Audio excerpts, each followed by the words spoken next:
NSE9 news में आप सभी का स्वागत है। मैं आपके साथ शिवांगी। चलिए नजर डालते हैं देश दुनिया की कुछ बड़ी खबरों पर। राजस्थान की नौकरशाही में बड़ा उलटफेर की अटकलें तेज हो गई हैं।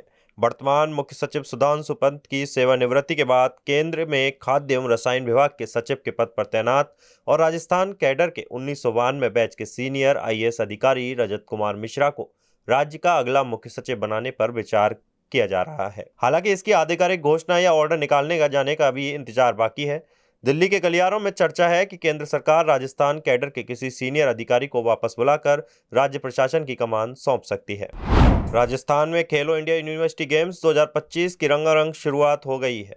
बीते बुधवार शाम ऐतिहासिक आमेर फोर्ट के जलेब चौक में खेल मंत्री राज्यवर्धन सिंह राठौड़ ने खेलो इंडिया यूनिवर्सिटी गेम्स का लोगो, मैस्कॉट, एंथम, टॉर्च और जर्सी लॉन्च की। समारोह को संबोधित करते हुए खेल मंत्री राठौड़ ने कहा कि यह शाम लॉन्च की नहीं बल्कि लॉन्च पैड की है। यह साल 2025 भारत के युवाओं के लिए कई सौगातें लेकर आया है। उन्होंने आगे कहा कि प्रधानमंत्री नरेंद्र मोदी के विजन से खेलो इंडिया के माध्यम से युवाओं में नई ऊर्जा आई है। अब राजस्थान इस आयोजन की मेजबानी कर गर्व महसूस कर रहा है। राजस्थान में संस्कृत शिक्षा के विस्तार के लिए रेवासा में संचालित आदर्श वेद आवासीय विद्यालय की तर्ज पर अब सरकार संभाग स्तर पर आदर्श वेद विद्यालय स्थापित करने जा रही है। इसी कड़ी के पहले चरण में 4 आदर्श वेद विद्यालय प्रारंभ हो गए हैं। शिक्षा मंत्री मदन दिलावर ने विभागीय समीक्षा बैठक के बाद यह जानकारी दी। राजस्थान माध्यमिक शिक्षा बोर्ड ने 10वीं और 12वीं की बोर्ड परीक्षा की फीस बढ़ा दी है। अब सभी स्टूडेंट्स को 850 रुपये फीस देनी होगी।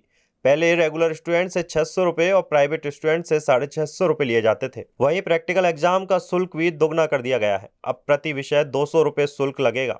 बोर्ड ने फीस बढ़ाने के लिए राज्य सरकार को एक और प्रस्ताव भेजा था, जिसे मंजूर कर लिया गया है। दिल्ली में हुए धमाके के बाद देश में हाई अलर्ट है। अजमेर के वैशाली नगर में पुलिया की दीवार पर रखे एक पुराने सूटकेस ने सनसनी फैला दी।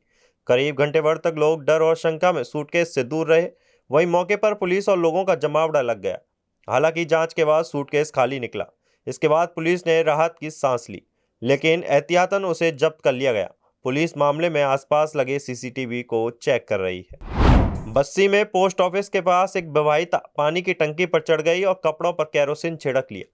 मौके पर पहुंची SDM डॉक्टर गरिमा शर्मा के सामने महिला ने बताया कि वह नाइला निवासी है और बस्सी में किराए के मकान में रहती है।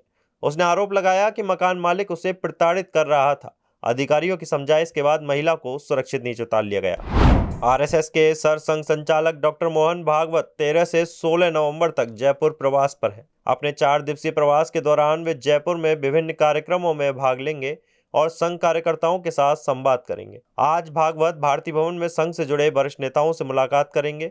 वहीं शाम को उनका कॉन्स्टिट्यूशन क्लब में भी एक कार्यक्रम प्रस्तावित है।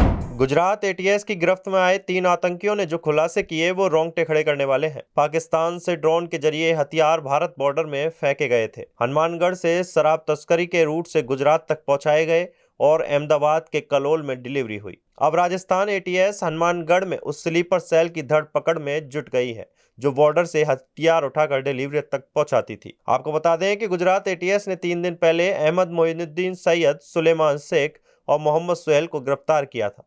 तीनों के पास से 3 पिस्टल और भारी मात्रा में कारतूस बरामद हुए थे। कैबिनेट मंत्री किरोड़ीलाल मीणा ने सांचौर में रीको इंडस्ट्रियल एरिया में खाद बीज निर्माण फैक्ट्रियों पर छापा मारा। इस दौरान प्रतिबंधित बायोस्टिमुलेंट खाद मिलने और किसानों के लिए भेजे गए यूरिया को ब्लैक मार्केट में बेचने का बड़ा खुलासा हुआ। मंत्री मीणा ने मौके पर ही अधिकारियों को फटकार लगाते हुए सैंपल लैब जांच के लिए भेजने के निर्देश दिए। छापे के दौरान अवैध तरीके से अमानक खाद बनाने का मामला भी सामने आया। धौलपुर जिले में पुलिस प्रशासन ने बड़ा फेरबदल किया है। भरतपुर रेंज के IG कैलाश चंद बिश्नोई और पुलिस अधीक्षक विकास सांगवान के निर्देश पर जिले के सभी थाना प्रभारियों का स्थानांतरण कर नई तबादला सूची जारी की गई है। जारी आदेश के अनुसार कृष्ण कुमार मीणा को नादनपुर, देवेंद्र शर्मा को बाड़ी, कैलाश सिंह को सोने का गुर्जा, गंभीर सिंह कसाना को राजाखेड़ा और बालकृष्ण को बसेड़ी थाना प्रभारी नियुक्त किया गया है। NSE9 न्यूज में फिलहाल इतना ही। आगे की खबरों से अपडेट रहने के लिए बने रहिए NSE9 न्यूज के साथ। नमस्कार।